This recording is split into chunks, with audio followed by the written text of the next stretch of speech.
નમસ્કાર. કેમ છો બધા? મજામાં ને? તો આજથી આપણું દ્વિતીય સત્રનો અભ્યાસક્રમ ચાલુ કરવાનો છે. તો તેમાં સૌપ્રથમ આપણે ગણિતની અંદર પ્રકરણ 9થી આપણો દ્વિતીય સત્રનો અભ્યાસક્રમ ચાલુ થશે. તો આપણો પ્રકરણ 9 છે એ બેઝિક પદાવલીઓ અને નિત્યસમનો છે. તો આ પ્રકરણ છે કે પદાવલી વિશે તો આપણે આગળના પ્રકરણમાં ઘણું બધું શીખી જ ગયા છીએ. તો જે પદાવલી છે એ દરેક પદાવલી ચલ અને અચલને સાંકળવાથી જ બને છે. અને પદાવલીની અંદર પણ એક ચલ, દ્વિચલ કે તેથી વધારે પણ હોઈ શકે છે. તો સૌપ્રથમ કે પદાવલી એટલે શું?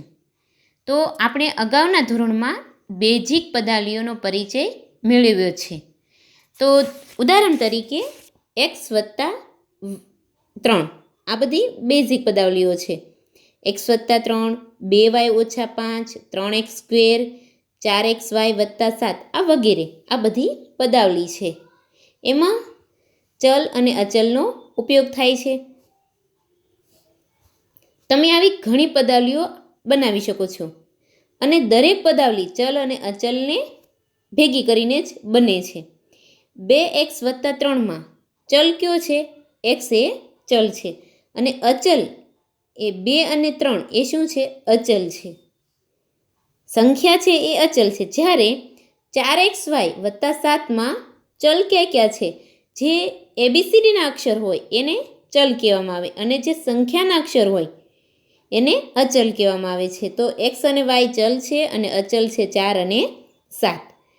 જ્યારે આપણે જાણીએ પણ છીએ કે પદાવલીમાં રહેલ ચલની કિંમત પણ હોઈ શકે છે, જેને અનુરૂપ પદાવલીની કિંમત પણ બદલાતી રહે છે. ઉદાહરણ તરીકે 2y - 5 આપણે સમજીએ, જો y બરાબર 2 હોય તો 2y - 5 બરાબર 2.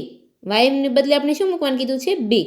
એટલે કૌંસમાં 2 મૂક્યા -5 બરાબર -1. કઈ રીતે આવ્યા?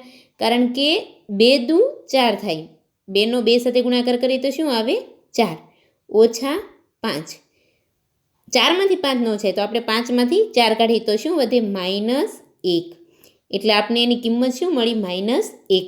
તો આ રીતે આપણે દાખલા આગળ ગણતા શીખી ગયા છીએ. હવે ચલમાં yની કિંમત બદલાય તો તેને અનુરૂપ પદાવલી 2y - 5ની કિંમત પણ બદલાય છે. તો હવે yની અન્ય કિંમતો લઈને પદાવલીની વિવિધ કિંમત મેળવવા પ્રયત્ન કરવાનો છે આપણે. સંખ્યા રેખા દ્વારા પણ રજૂઆત કરી શકાય છે. સંખ્યા રેખા પર ચલની કિંમત વિવિધ કિંમતો માટે પદાવલીની કિંમત શું હોઈ શકે તે સમજવા આપણે એક પદાવલી જોઈએ. x + 5. x + 5 તો અહીં સંખ્યા રેખા દોરી છે.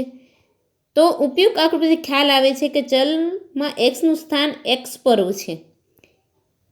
xનું સ્થાન ક્યાં છે? x પર છે. તો તેને અનુરૂપ પદાવલી x + 5નું સ્થાન p પર જશે.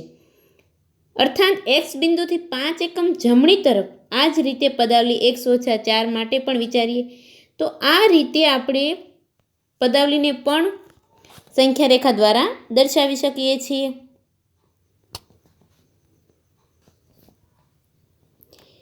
ત્યાર પછી આપણે જોઈએ પદ, અવયવ અને સહગુણક. આ 3 વસ્તુ શીખવાનું છે. 3 વસ્તુ કઈ ગઈ કે આપણે પહેલાં ચલ અને અચલ જોયું, તેના વિશે માહિતી મેળવી. હવે માહિતી મેળવવાની છે પદ, અવયવ અને સહગુણક. પદાવલી 4x + 5માં 4x અને 5 એમ 2 પદ છે. આપણે 4x + 5 આમાં પદ કેટલા છે? તો 1 અને 2. આ 2 પદ છે. હવે એટલે કે પદોને શેના દ્વારા દર્શાવી શકાય? વત્તા અથવા કે માઇનસ વડે જોડવાથી પદાવલી મળે છે. પદને માઇનસ અને પ્લસ દ્વારા જોડવાથી પદાવલી બને છે. આ પદ પોતે પણ 2 કે તેથી વધુ અવયવોને ગુણાકાર પણ હોઈ શકે. અહીં પદ 4x પદ છે 4x એ 4 અને xનો ગુણાકાર છે. 4x છે એ કોની સાથે ગુણાકારમાં છે? 4 અને x સાથે. તો આમ 4 અને x એ 4xના અવયવ બને. તો એ શું છે? અવયવ છે. હવે આ પદ છે એને છૂટા પાડીએ તો 4 અને x, તો એ શું બની જાય છે? અલગ અલગ અવયવ બને. તથા 5 શું છે? આપણે જે 4x વત્તા 5માં જોયું, બરાબર? તો આ 5 શું છે? 5 એ સાંખ્યિક પદ છે, એટલે કે સંખ્યાત્મક પદ છે. હવે ફરીથી આપણે જોઈએ કે પદ કોને? આ એક આખી પદાવલી છે. આખી પદાવલી છે, તેમાં આ પદાવલીની અંદર આ એક જે છે છૂટા એ પદ છે. પદ કોના દ્વારા જોડવાથી પદાવલી બને? તો માઇનસ નિશાની અને પ્લસની નિશાની દ્વારા એ જોડવાથી પદાવલી બને છે. હવે અવયવ કોણ છે? હવે આ 4x છે વત્તા 5, એની અંદર અવયવ ક્યાં? તો આ છૂટા પાડી 4 અને x, તો એ અવયવ થયા. અને એકલા 5 એની સાથે કોઈ ચલ છે નહીં, તો એ સાંખ્યિક પદ કહેવાય છે. તો પદાવલી 7xy ઓછા 5xમાં હવે બીજું ઉદાહરણ જોઈએ તો તેની અંદર 7xy ઓછા 5x, તેની અંદર 7xy અને ઓછા 5x એમ બે પદ છે, એટલે કે એક પદ અને આ બીજું પદ, બે પદ છે. પદ 7xy, હવે આ એક પદ છે આખું, એની અંદર 7x અને y એમ 3 અવયવો છે. કુલ કેટલા અવયવ છે? 3 અવયવ છે, જેમાં સાંખ્યિક અવયવ જે તે પદનો સાંખ્યિક સહગુણક અથવા તો સહગુણક કહેવામાં આવે છે. પદ 7xy માં 7 ને સહગુણક અને પદ -5xમાં -5 એ સહગુણક છે. હવે આપણે ફરીથી જોઈએ કે 7xy ઓછા 5x, આપણે ખબર પડી ગઈ પદ કોને કહેવાય? તો એક અને આ બે પદ છે. પછી આ 7xy જે છે એની અંદર અવયવ ક્યાં? તો આ 1, 2 અને 3, એમાં 3 અવયવ છે. પછી આની અંદર 5xમાં તે 5 અને x એ અવયવ છે.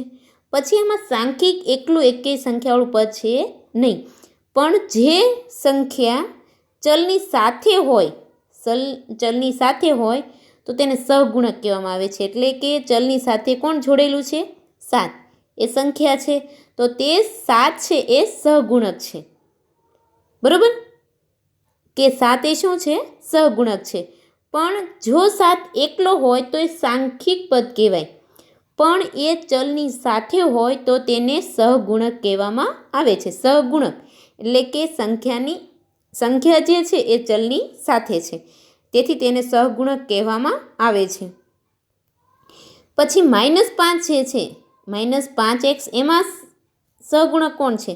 તો એમાં સહગુણક છે -5, કારણ કે x ચલની સાથે છે, તેથી -5 એ સહગુણક કહેવામાં આવે છે. ત્યાર પછી આપણે શીખવાનું છે એકપદી, દ્વિપદી અને બહુપદી. જે પદાવલીમાં માત્ર એક જ પદ હોય તેવી પદાવલીને એકપદી કહેવામાં આવે છે. કે એક જ પદ હોય, આપણે આગળ જોઈએ ને કે પદ એટલે શું, તો એક જ પદ હોય તો તેને એકપદી કહેવામાં આવે છે. અને આ જ રીતે બે પદ ધરાવતી પદાવલીને દ્વિપદી કહેવામાં આવે છે, અને 3 પદ ધરાવતી પદાવલીને ત્રિપદી કહેવામાં આવે છે. એક પદ હોય તો એકપદી, બે પદ હોય તો દ્વિપદી અને 3 પદ હોય તો ત્રિપદી કહેવામાં આવે છે. એક કે તેથી વધુ પદો કે જેના સહગુણકો શૂન્ય ન હોય તેને બહુપદી કહેવામાં આવે છે. એટલે કે એકથી વધારે પદ હોય તેને બહુપદી કહેવામાં આવે છે. આપણે એક ઉદાહરણ જોઈએ. પહેલાં સૌપ્રથમ આપણે એકપદીનું જોઈએ તો એમાં જુઓ કે 4x² એટલે કે 4xનો વર્ગ, પછી અલ્પવિરામ છે એટલે કે ત્યાંથી બીજું પદ ચાલુ થઈ જાય છે. તો આ એકલું જ એક જ પદ છે, એટલે તેથી તેને એકપદી કહેવામાં આવે છે. પછી બીજા બધા ઉદાહરણ જોઈએ, બધા જ એકપદીના ઉદાહરણ છે. પછી ભલે તેમાં ઘાત 2 હોય, 3 હોય કે એમાં વધારે ચલ લાગેલા હોય તો પણ તે એકપદી કહેવાય. ત્યાર પછી જોઈએ દ્વિપદી. દ્વિપદીની અંદર બે પદ હોય. પહેલું ઉદાહરણ છે a વત્તા b. એમાં જુઓ કે માઇનસ અને પ્લસની નિશાનીથી દર્શાવેલા હોવા જોઈએ, એટલે વત્તા અથવા તો ઓછા. તો એમાં બે પદ છે 1 અને 2, તેથી આ દ્વિપદી છે. તેની પછીનું ઉદાહરણ છે 4l વત્તા 5m. તો એમાં પણ બે જ પદ છે, 1 અને 2, તેથી તે દ્વિપદી છે. ત્યાર પછી ત્રિપદી, તો એમાં 3 પદ છે, a વત્તા b વત્તા c. એમાં 3 પદ છે, તેથી તે ત્રિપદી કહેવાય છે. અને બહુપદી એટલે કે એક કે તેથી વધુ પદો, એટલે 3થી વધારે પદ હોય તો તેને બહુપદી કહેવામાં આવે છે. તો હવે આપણે એક નવું શીખીએ, સજાતી પદ અને વિજાતી પદ. તો સજાતી પદ એટલે શું? સજાતી પદ એટલે કે સરખા પદો, અને વિજાતી પદ એટલે અલગ અલગ. તો નીચેના પદોનું અવલોકન કરવાનું, એટલે આપણે જોવાનું છે. તો 7x, ત્યાર પછી છે 14x, ત્યાર પછી છે -13x, ત્યાર પછી છે 5x² 7y 7xy -9y² -9x² -5yx. તો આ બધા પદો છે. હવે આ બધા પદોમાંથી સજાતી પદો લેવાના છે. આપણે કયા કયા સજાતી પદ છે ગોતવાના છે. તો પહેલું 7x, આમાંથી ફક્ત સજાતી પદો આપણે જોડી બનાવવાની છે. કયા કયા સજાતી પદો છે? તો 7x, પછી 14x, ત્યાર પછી -13x. આ બધા સજાતી એટલે એક સરખા છે. તો આમાં આપણે શું જોવાનું છે? સજાતી પદ ગોતતી વખતે આપણે સંખ્યા જોવાની નથી. આમાં આપણે ફક્ત એના ચલ જોવાના છે. ચલ સરખા હોય અને તેની ઘાત સરખી હોય, એટલે કે માથે ઘાતાંક કેટલો છે એ સરખો હોય તો જ તે સજાતી પદ કહેવાય. એટલે કે તેનો માથે આધાર, તેનો ચલ અને માથે ઘાતાંક આ બંને જો સરખા હોય તો તે સજાતી પદ કહેવાય છે. ત્યાર પછી એટલે કે એક જોડી બની ગઈ. હવે બીજી જોડી બનાવી, 5x² અને -9x² પણ સજાતી પદો છે. એટલે કે આ બંને જે છે એ સજાતી પદ છે. આપણે ફક્ત એમાં ચલ અને માથેનો ઘાતાંક જ જોવાનો છે. ત્રીજું 7xy અને 7xy અને -5yx. તો આમાં થશે કે આમાં તો પહેલાં x છે ને આમાં પેલો y છે, તો એ હોય તો ચાલે, બરાબર. ભલે xyની જગ્યા અદલા બદલી છે પણ એ સજાતી પદ છે. પછી બીજા જે વધારાના છે એ, એટલે આ રીતે આપણે સજાતી પદની જોડી બનાવી શકીએ છીએ. તો સજાતી પદ એટલે શું? કે જેનો ચલ અને માથે ઘાતાંક સરખો હોય તો તેના સજાતી પદ કહેવામાં આવે છે. ત્યાર પછી આપણે હવે સજાતી પદ નથી, આપણે વિજાતી પદ ગોતવાના, બરાબર ને? હવે તો અહીં છે 7x અને 7y, એ સજાતી પદ કેમ નથી? કારણ કે તેના બંનેના ચલ અલગ અલગ છે. એક્સમાં x છે અને એકમાં y છે, તેથી તે સજાતી પદ નથી, પણ શું છે? વિજાતી પદ છે. ત્યાર પછી બીજું 7x અને 7xy, તો તેમાં પણ ચલ અલગ અલગ છે, તેથી તે વિજાતી પદ છે. ત્યાર પછીનું ત્રીજું જોઈએ 7x અને 5x². તો આમાં બંનેમાં ચલ સરખા છે, પણ શું અલગ છે? કે અહીં માથે ઘાતાંકમાં કાંઈ છે નહીં. તો અને અહીં જે 2 છે પણ અહીં ઉપર માથે 2 નથી, તેથી તે વિજાતી પદ છે. એટલે કે આ 3 કેવા પદ છે? વિજાતી પદ છે. ત્યાર પછી બેઝિક પદાવલીને આપણે સરવાળા બાદબાકી કરતાં પણ શીખવાનું છે. તો સરવાળા બાદબાકી કરતી વખતે આપણે બેઝિક પદાવલીના સરવાળા કે આપણે શીખી જ ગયા છીએ. તો એક ઉદાહરણ લઈએ, 7x² ઓછા 4x વત્તા 5. તો આપણે રકમ એ રીતે મૂકી દીધી ઉપર 3 વત્તા 9x ઓછા 10. 9x ઓછા 10. ખાસ યાદ રાખવાનું કે સંખ્યાની નીચે સંખ્યા આવી જોઈએ, અને ચલ 4x છે તો નીચે 9x આપણે મૂકીએ એ રીતે, બરાબર, સંખ્યા ગોઠવી. હવે આપણે જે છે એ આપણે સરવાળો કરવાનો છે, બરાબર, કારણ કે આપણને સરવાળો કરવાનો કીધો છે. તો સરવાળો સીધો કરી નાખોને પણ નિશાની જોવાની. આપણે આગળ કોષ્ટક ખબર જ છે કે વત્તા ઓછા હોય તો શું થાય? ઓછા. અને ઓછા વત્તા હોય તો શું થાય? ઓછા. અને ઓછે ઓછે શું થાય? વત્તા. અને વત્તે વત્તે વત્તા. તો આ ખાસ કોષ્ટક આખું આપણે બધે જ ઉપયોગી છે, યાદ રાખવાનું છે. હવે આપણે જોઈએ કે નિશાની શું છે? ઉપર વત્તા છે, નીચે ઓછા છે. તો વત્તા ઓછા શું થાય? ઓછા. તો આપણે 10માંથી 5 જાય તો કેટલા વધશે? 5 વધશે. મોટાની નિશાની મૂકવાની, એટલે -10 એ મોટા છે, એટલે મોટાની નિશાની મૂકી એટલે -5. ત્યાર પછી 4x અને છેદમાં અહીં 9x છે, બરાબર.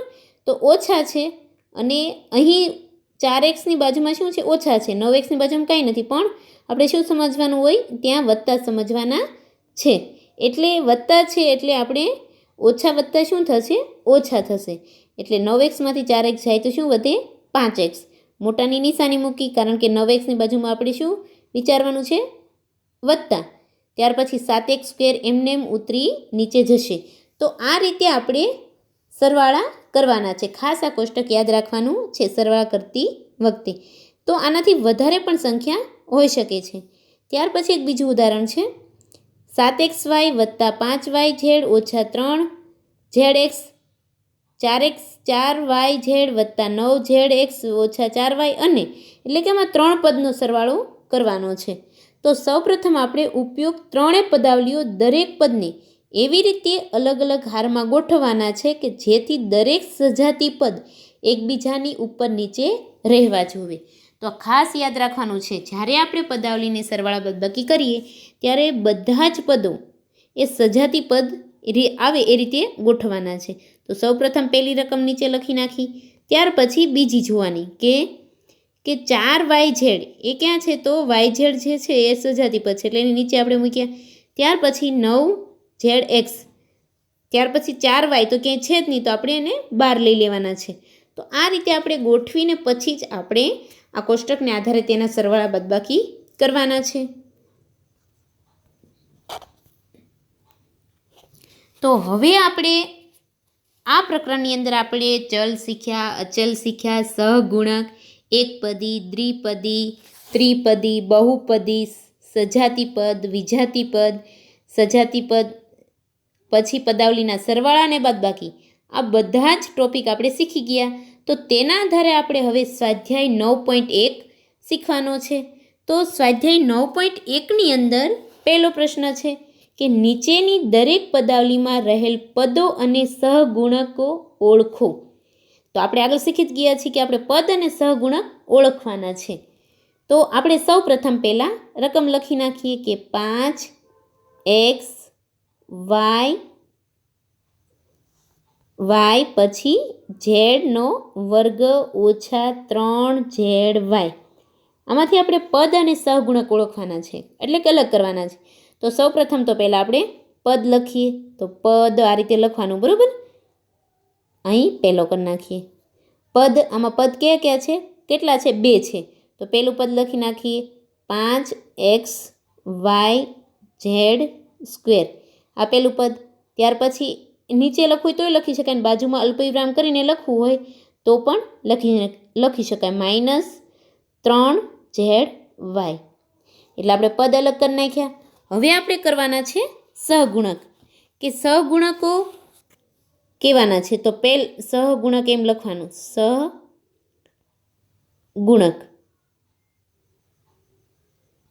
બરાબર. હવે પહેલા પદમાં સહગુણક કોણ છે? 5, બરાબર ને. બીજા પદમાં સહગુણક કોણ છે? તો બીજા પદમાં સહગુણક છે -3. તો આ રીતે આપણે પદ અને સહગુણકો અલગ કર્યા. તો પદ અને સહગુણક આ રીતે તમારે પાકી બુકમાં ઉતારવાનું છે. તો આપણો આ દાખલો નંબર 1નો પહેલો દાખલો છે. ત્યાર પછી બીજો, એમાં પણ 3 પદ છે. તો આપણે પદ કેટલા અલગ અલગ થશે? 3 પદ થશે. અને આપણે તેના સહગુણક પણ લખવાના છે. તો ત્રણેયના સહગુણક શું થશે? એક જ થશે. જો કાંઈ ન હોય, એની સાથે સંખ્યા કાંઈ ન હોય ને, એકલા ચલ હોય ને, તો આપણે શું લખવાનું? 1 લખી નાખવાનું. તો આપણે એનું કરીએ કે પહેલાં તો પદ લખીએ. પદ કેટલા છે? 3. તો એક તો 1, ત્યાર પછી x, ત્યાર પછી x². હવે શું લખવાનું છે બીજું? સહગુણક. સહગુણક તો એકમાં તો એક સહગુણક છે જ તે પોતે, બરાબર. ત્યાર પછી આમાં એક્સમાં કાંઈ નથી, તો એનો પણ આપણે શું સમજવાનો? એક જ તે. કારણ કે કાંઈ ન હોય તો આપણે એનો એક તો સહગુણક લખવાનો જ તે. x² પણ આપણે એક સહગુણક લખવાનો છે, કારણ કે કાંઈ ન હોય તો એક ફરજિયાત લખી નાખવાનો. તો આ રીતે પદ અને સહગુણક આપણે અલગ કર્યા. તો આ જ રીતે તમારે પ્રશ્ન 1ના બીજા દાખલા છે તમારે જાતે કરવાનું છે. 3, 4, 5 અને 6નું.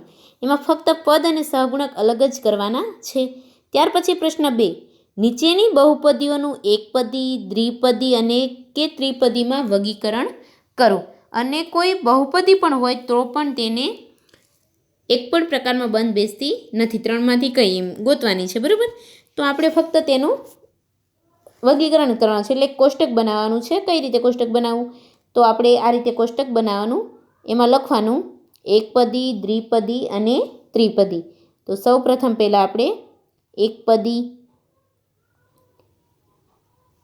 ત્યાર પછી દ્વિપદી અને ત્રીજી લાઈન કરીશું ત્રિપદીની, બરાબર. તો આ રીતે તમારે પાકી બુકની અંદર કોષ્ટક બનાવવાનું છે. અને પછી જે એકપદી એમાં આવે તો એમાં એકપદીની અંદર લખવાના, દ્વિપદીની અંદર આવે દ્વિપદીમાં લખવાના અને ત્રિપદીમાં આવે ત્રિપદીમાં લખવાના. તો તમને ખબર જ છે કે એકપદી એટલે કે એક પદ હોય એ એકપદી કહેવાય, બે પદ હોય એ દ્વિપદી કહેવાય અને 3 પદ હોય એ ત્રિપદી કહેવાય અને 3થી વધારે હશે એ બહુપદીમાં આવી જશે, બરાબર. તો આ રીતે તમારે કોષ્ટક બનાવીને જાતે કરવાનું છે. ખાસ કરીને યાદ રાખજો, આમાં આપણે 3 ખાના પાડવાના છે, એકપદીનું, દ્વિપદીનું અને ત્રિપદીનું. પછી જેમાં જે બહુપદી આવે એ પદાવલી આવે એ લખી નાખવાની છે અને જે વધારે પદ હોય એ ગણાશે બહુપદી, બરાબર. તો આ રીતે તમારે પ્રશ્ન 2 કરવાનો છે. ત્યાર પછી પ્રશ્ન 3, નીચેની બહુપદીના સરવાળા કરવાના છે. આપણે પ્રશ્ન 3ની અંદર 4 દાખલા છે, તો એમાં સરવાળા કરવાના છે. તો સરવાળા કરવા માટે આપણે સૌ પ્રથમ સજાતી પદોને એકબીજાની નીચે ગોઠવવા પડશે. તો પહેલું છે AB ઓછા BC, પછી BC ઓછા CA, પછી CA ઓછા AB, એમ 3 પદ છે. 3 પદનો આપણે સરવાળો કરવાનો છે. તો આપણે પહેલાં તેને ગોઠવીએ. તો પહેલાં તો સૌપ્રથમ લખી જ નાખવાનું, બરાબર. AB ઓછા BC, પછી શું છે BC ઓછા CA. BC તો સજાતી પદ છે એટલે એકબીજા નીચે જ લખવાના છે, BC ઓછા CA, કારણ કે CA કાંઈ છે નહીં. ત્યાર પછી CA ઓછા AB, તો CA નીચે CA લખવાના છે અને ઓછા AB, તો AB તો અહીંયા છે પણ અહીંયા લાઇનમાં જ આવવા જોઈએ આપણે, ઓછા AB. અને કાંઈ ન હોય કે જ્યાં જગ્યા ખાલી છે ત્યાં શું મૂકી દેવાનું? આપણે પ્લસની નિશાની કરીને જ શૂન્ય મૂકી દેવાનું, કારણ કે આ પ્લસની નિશાની અને એ શૂન્ય. તો અહીંયા તે પ્લસની નિશાની અને અહીં શૂન્ય, અહીં તે પ્લસની નિશાની અને અહીં શૂન્ય, વચ્ચે તે પ્લસની નિશાની. તો આ રીતે આપણે એને ગોઠવી દીધા. હવે કરવાનો છે આપણે સરવાળો. હવે આપણે ઓલું નિયમ મેં કીધા હતા તમારે યાદ રાખવાના જ હતા કે કઈ રીતે કરવા. તો હવે જોઈએ કે આપણે છેલ્લા 2 પદ હતા, એટલે ઓછા, આ વત્તા છે ઓછા તો ઓછા થાય, અને આમ યાદ રાખીએ કે ઓછા વત્તા ઓછા, તો CAમાંથી CA જાય તો શું વધે? શૂન્ય, બરાબર, કારણ કે બાદબાકી કરવાની છે. મોટાને ગમે એક નિશાની મૂકવાની છે એટલે વત્તા. ત્યાર પછી ઓછા વત્તા ઓછા અને ઓછા વત્તા ઓછા, એટલે અહીં પણ બાદબાકી થશે એટલે કે અહીં પણ શૂન્ય આવશે. ત્યાર પછી અહીં પણ આ વત્તા છે અને આ ઓછા છે એટલે અહીં પણ આવશે શૂન્ય. તો આ રીતે આપણે સરવાળા સજાતી પદ ગોઠવીને કરવાના છે. ત્યાર પછી બીજું એમાં પણ આપણે 3 પદ છે, તો એમાં પણ આપણે એ જ રીતે સજાતી પદને ગોઠવાના છે. તો સૌપ્રથમ પહેલું તો લખી જ નાખવાનું A વત્તા B વત્તા AB, આ રીતે ગોઠવી નાખ્યા. ત્યાર પછી બીજા નીચે ગોઠવતા જવાના છે. ફરીથી આપણે લખીએ કે A વત્તા B વત્તા AB. હવે બીજું શું છે એની પછી B ઓછા C, તો બીની નીચે B તે ગોઠવવા પડશે એટલે કે B, ત્યાર પછી ઓછા C, તો C તો ક્યાંય છે જ નહીં, તો આ 3 પદની પછી લખવાના છે આપણે ઓછા C. પછી શું છે વત્તા BC, તો એ છે નહીં તો એ પણ આપણે અહીં જ લખવા પડશે વત્તા BC. હવે ત્રીજું પદ, ત્રીજા પદમાં શું કહે છે? C ઓછા A, તો Cની નીચે C ઓછા A, તો એની નીચે આપણે એ જવા દઈએ, એટલે કે ઓછા એ વત્તા એસી તો એસી ક્યાંય છે નહીં, બરાબર. તો એ પણ આપણે અલગ જ આવશે, એટલે કે વત્તા અહીં પણ આપણે અલગ મૂકવા પડશે તેને. તો આની નીચે કાંઈ નથી, શૂન્ય, બરાબર. તો વત્તા એસી એટલે અહીં પણ એસી અલગ આવશે. તો અહીં કાંઈ નથી તો વત્તા, પછી જ્યાં કાંઈ ન હોય ત્યાં આપણે વત્તા મૂકીને શું મૂકી દેવાનું છે, શૂન્ય બધે મૂકી દેવાના છે. તો અહીં પણ આપણે આવશે શૂન્ય, તો અહીં પણ આવશે શૂન્ય. આ બધી જગ્યાએ મૂકવાના છે, શૂન્ય મૂકી દેવાના છે, એટલે આપણે ગણવામાં થોડીક તકલીફ ના પડે, દાખલો સરળતાથી ગણી શકાય આપણે. તો વત્તા શૂન્ય હવે કરવાની છે, હવે આપણે સરવાળો કરવાનો છે, બરાબર. તો પહેલાં શું છે, આની નીચે કાંઈ છે નહીં, કારણ કે ઉપર કાંઈ નથી, તો એનું આવશે વત્તા એસી, એમના એમ જ મૂકી દેવાના છે. હવે વત્તા વત્તા વત્તા જ આવશે, એટલે બીસી એમને આખા મૂકી દેવાના, આપણે ઉતરી જશે બીસી. એક વત્તા છે ને એક ઓછા છે, અને અહીં છે વત્તા, તો અહીં શું છે તે વત્તા ઓછા ઓછા, વત્તા ઓછા ઓછા. તો અહીં જે છે એ 2C છે, એટલે કે ફક્ત માઇનસ થઈ જશે, બરાબર. ઓછા વત્તા ઓછા એટલે અહીં થઈ જશે શૂન્ય. ત્યાર પછી અહીં 3ની જગ્યાએ વત્તા વત્તા છે, એટલે વત્તા જ થશે, એટલે વત્તા AB. ત્યાર પછી અહીં તે વત્તા વત્તા છે 3, એક ઓર ઓછા માઇનસ છે અહીંયા, બરાબર. અહીંયા આપણે મારી રકમમાં સહેજ ભૂલ થઈ છે, એટલે અહીંયા આવશે માઇનસ આવે છે, બરાબર. તો માઇનસ છે એટલે ઓછા વત્તા ઓછા, એટલે અહીં બીમાં બી જાય તો શું વધે, શૂન્ય વધશે. ત્યાર પછી એટલે કે વત્તાની નિશાની આવશે, તો અહીં વત્તા છે ને ઓછા છે, તો અહીં પણ શું થઈ જશે, ઓછા થઈ જશે. તો આ રીતે ફક્ત આપણને શું મળે છે, AB વત્તા BC વત્તા AC એટલું જ મળે છે, આપણે સરવાળો કર્યો ત્યારે. તો ત્યાર પછી દાખલા નંબર 3 અને 4 છે, એ બંને તમારે જાતે પ્રયત્ન કરવાનો છે. ત્યાર પછી પ્રશ્ન 4. પ્રશ્ન 4માં એની અંદર એવું કહે છે કે 12A ઓછા 9AB વત્તા 5B ઓછા 3માંથી 4A ઓછા 7AB વત્તા 3B વત્તા 12 બાદ કરો, એટલે કે બાદબાકી કરો. હવે બાદબાકી કરતી વખતે સજાતી પદને એકબીજાની નીચે ગોઠવીશું, પછી જ બાદબાકી કરવાની પદાવલીના ચિહ્નો બદલવા પડશે. આ ખાસ નિયમ બાદબાકીમાં યાદ રાખવાનો છે. આપણે સરવાળામાં ચિહ્નોના બદલતા નહોતા, ફક્ત આપણે તેને સજાતી પદ જ ગોઠવતા હતા. પણ બાદબાકીની અંદર સજાતી પદ રીતે પણ ગોઠવવાના, અને જે નીચે હોય એના ચિહ્નો પણ બદલી નાખવા પડે છે. તો આપણે પહેલો એક એનો દાખલો ગણીએ. તો 12A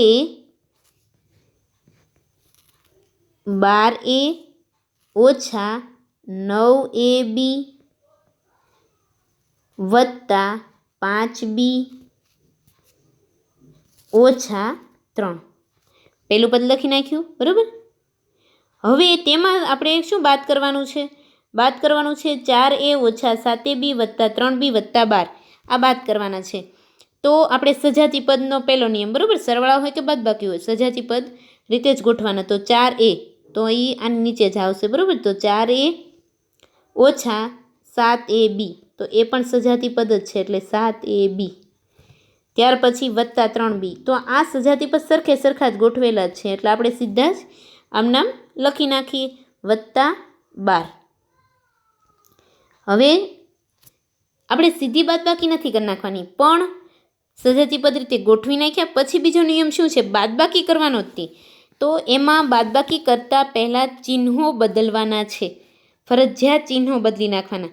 કે વત્તા હોય તો ઓછા કરવાના, અને ઓછા હોય તો વત્તા કરી નાખવાના. પણ કોના ચિહ્નો બદલવાના, ફક્ત નીચેની લાઈનના જ, ફક્ત જે નીચેની લાઈનના ચિહ્નો હોય એના જ બદલવાના. અહીં વત્તા છે તો થઈ જશે ઓછા, અહીં વત્તા છે તો અહીં થઈ જશે ઓછા, ત્યાર પછી અહીં ઓછા છે તો અહીં થઈ જશે વત્તા, અને અહીં કાંઈ નથી પણ વત્તા તો છે જ તે, એટલે ત્યાં પણ થઈ જશે ઓછા. તો આ રીતે ફરજિયાત બાદબાકી કરતી વખતે ચિહ્નો ફરજિયાત નીચેની લાઈન જે આવે એના જ બદલી નાખવાના છે. પછી જ આપણે બાદબાકી કરવાની છે. એટલે બાદબાકી કરતી વખતે પછી આ લાઇનના ચિહ્નોને ધ્યાનમાં લેવાના નથી. એટલે કે જેના ચિહ્નો બદલ્યા આપણે એ લાઇનને ધ્યાનમાં રાખવાના નહીં. ફક્ત ઉપરની લાઇન અને જે ચિહ્નો બદલ્યા એ બંનેની જ બાદબાકી કરવાની છે. હવે જોવાના, અહીં -3 છે અને અહીં +12 છે અને આપણે ઓછા કરી નાખ્યા કારણ કે ચિહ્ન બદલી નાખ્યા. એટલે કે ઓછે ઓછે શું થઈ જશે? વત્તા થઈ જશે. એટલે 12માં 3 નાખી તો કેટલા થાય? 15 થઈ જશે. હવે નિશાની તો માઇનસની જ આવશે કારણ કે 12 મોટા છે. ત્યાર પછી વત્તા ઓછા, એટલે કે અહીં વત્તા છે અને અહીં છે ઓછા. એટલે કે વત્તા ઓછા ઓછા થઈ જાય. 5માંથી 3 જાય તો કેટલા વધશે? 2b. અને નિશાની કઈ આવશે? વત્તાની, કારણ કે 5 મોટા છે. ત્યાર પછી અહીં ઓછા છે અને અહીં વત્તા છે. અહીં ઓછા છે અને અહીં વત્તા છે, તેથી ઓછા વત્તા ઓછા. 9માંથી 7 જાય તો કેટલા વધે? 2 વધશે. એટલે કે અહીં પણ જવાબ આવશે 2ab. એટલે અને નિશાની કઈ આવશે? મોટાની આવશે. એટલે માઇનસ નિશાની, કારણ કે 9 મોટા છે. ત્યાર પછી અહીં વત્તા સમજવાના છે કારણ કે કાંઈ ન હોય તો વત્તા હોય, તો વત્તા ઓછા ઓછા. 12માંથી 4 જાય તો કેટલા વધે? 8 વધે. એટલે કે 8a. તો આ રીતે બાદબાકી કરવાની છે. ત્યાર પછી બી. તો બી અને સી એ તમારે બંને જાતે પ્રયત્ન કરવાનો છે. ખાસ યાદ રાખવાનું બાદબાકીમાં કે ચિહ્નો નીચેની લાઇનમાં જે હોય એના બદલવાના છે. એ ખાસ યાદ રાખીને જ દાખલો ગણવાનો છે. તો તમારે સ્વાધ્યાય 9.1 સરસ અક્ષરે ગણીને શેમાં ગણવાનો છે? પાકી બુકમાં, ગણિતની પાકી બુકની અંદર. અસ્તુ.